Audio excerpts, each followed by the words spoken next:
Black Ops 7 Zombies are here, did around 50 to get the calling card, and we're gonna go over this thing with an honest opinion, not one paid for by Activision.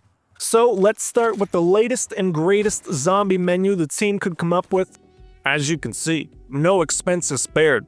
Someone in the office spent dozens of seconds making this. Just an unquantifiably large amount of seconds to make this piece of art.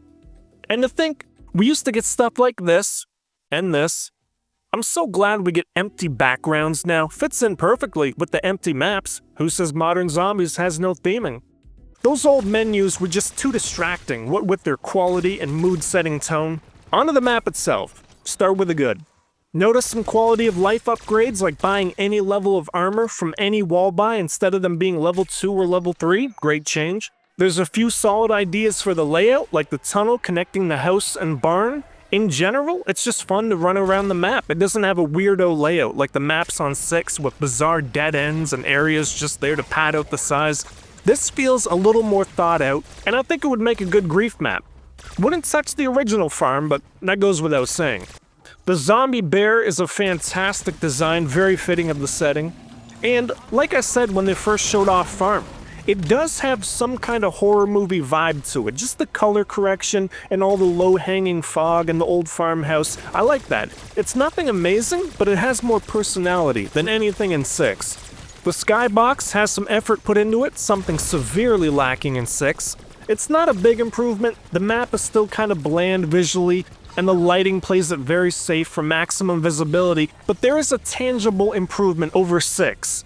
Now, what you've been waiting for. Hater Supreme complaining time. Things I don't like. The HUD is a fucking abomination. It looks like something I would make, and that's not a compliment. It's messy. It's ugly. It looks like something that would be designed for an indie sci-fi game from 2008. It doesn't have that modern polish that looks like a AAA studio designed it. What the fuck happened with UI and UX design? Everything is so fucking ugly in every game out there. Did we lose the technology? Like, we can't go back to the moon because apparently we lost the technology, and that seems to also apply to making good-looking menus. The blueprint for the Black Ops 2 menus and HUD are sitting in a warehouse collecting dust next to the Apollo moon lander. It's a sad thing to see. Also, why do we have the Origins mystery box? I mean, it's one of the best looking boxes, sure. People absolutely love Origins, but it sticks out like a sore thumb. Doesn't even remotely look like it belongs. See, part of what makes that mystery box such a great design is it was made to specifically fit into the steampunk aesthetic of Origins. So why couldn't they make a brand new box to fit this map's aesthetic? It's in the dark ether. The zombie team keeps saying in interviews how the maps are set in the dark ether, so they got really creative. Well, nothing says creative like ripping the mystery box from an old map and not even picking one that might at least look like it should be there. The map still has the new era design philosophy of abundant negative space, big empty areas everywhere you look, plain textures with nothing to spice them up, no clutter, almost nothing on this entire map that is worth stopping to look at. The dimensions and scale are all blown out like it's Duke Nukem 3D in the 90s. Now, to be fair, it's only a small chunk of a larger map, but still, this is one of the main points of interest, so don't think the others will be any more detailed than this. This is the standard, and it really isn't much higher than 6. So, to sum up my overall opinion, I personally enjoyed it. I had fun playing it.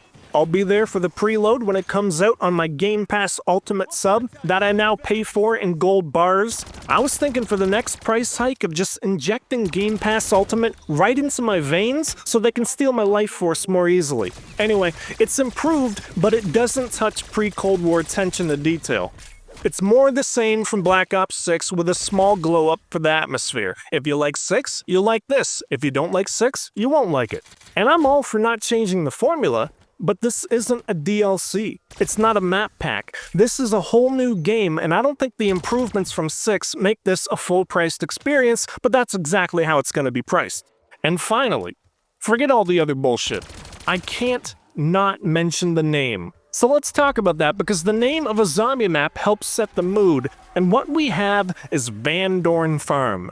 Now to me, this sounds like it was named as if it was a Warzone point of interest within the larger map, and I guess that's kind of what it is. And I get it's a small thing, but for years now, all I've been doing is pointing out it's one small thing after another until it's the entire experience that has had its soul ripped out. To you, it's a meaningless name. To me, it's a sign of the continued shift towards a streamlined experience that falls in line with Warzone and multiplayer. I mean, who the fuck gets all charged up for zombie killing action when they hear Van Dorn? You guys ready for some zombie slaying? Let's jump into Van Dorn. It sounds like a fucking community college. Hey, where'd you study? Oh, I went to Van Dorn, bro. Took 5 years of don't give a shitology.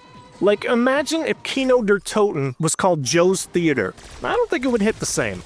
And I get it, the original was simply called Farm. That's not the issue. It's the Van Dorn University part of it that I'm hung up on, because it's exactly how they would name a Warzone point of interest. Doesn't sound like it belongs in Zombies. I sure can't wait for Bumfuck Bus Depot and Nondescript Town, everybody's favorite grief map. They do themselves no favors in the Warzone zombie accusations. The crossover events are going to be easier than ever since the zombie maps in 7 are built with drivable vehicles in mind. Actually, maybe that's why all the maps since Cold War have been so wide open and empty. They just forgot to add the vehicles in. What if all the zombie maps since Cold War were always meant to be racetracks, but they ran out of budget and settled for tribologists instead?